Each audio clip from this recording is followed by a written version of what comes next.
bakit ba natin kailangan maging united? Una po sa lahat, sapagkat ito ay ipinanalangin ng ating Panginoon. Jesus prayed for our unity. Kaya una sa lahat, kahit kung ano pa man ang reward na gusto natin makuha sa ating pong pagiging isa, huwag muna natin yung isang tabi muna natin yung para sa atin. Pwede mo ba?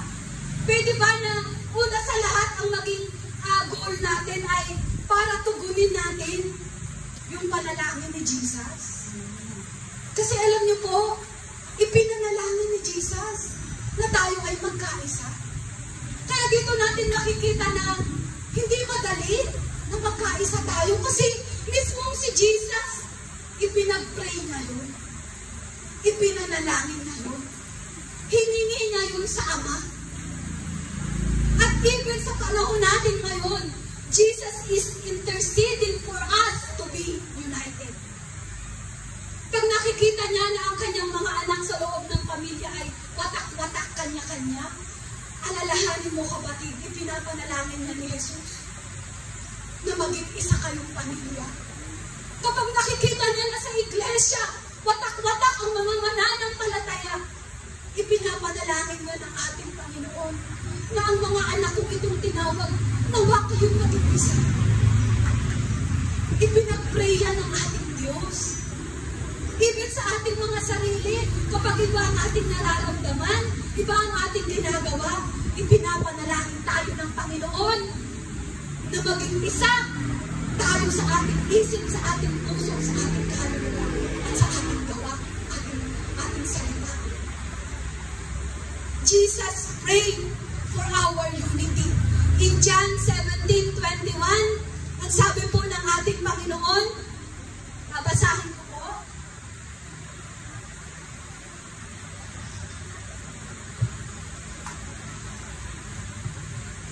John 17:21, ito po ang manalangin ng ating Panginoong Jesus. Ama, maging isa nawa silang lahat. Kung paanong ikaw ay nasa akin at ako'y nasa iyo, gayon din naman, maging isa nawa sila sa atin upang ang sanlibutan ay maniwala na ikaw ang nagsugo sa akin. This is the prayer of Jesus. Sabi niya, Ama, maging isa nawa sila. Kung paano ako ay isa sa iyo, maging isa nawa ang mga sumusunod sa akin para makita ng sanlibutan ito na ikaw nga ang nagsubok sa akin. Para mapatunayan din po natin sa mundong ito that really Jesus is the Son of God na sinugo ng Ama dito sa lupa para gumanap ng kanyang pangako, para gumanap ng kanyang plano, ng kanyang kalooban. Tingnan niyo po yun, napaka-laki ng pagkakatawag na tayo po ay maging kaisa, maging pagkaisa. Sapagkat sa pagkakaisa pala natin, nakikita po ng sanlibutan ito na ang Jesus na ating sinasamba ay tunay na Diyos na ipinadala ng Ama.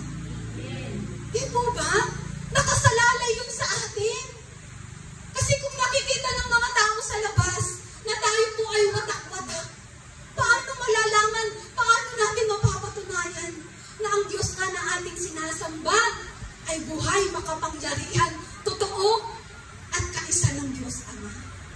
Amen po ba? Kaya, Jesus is counting on you. Jesus is counting on me.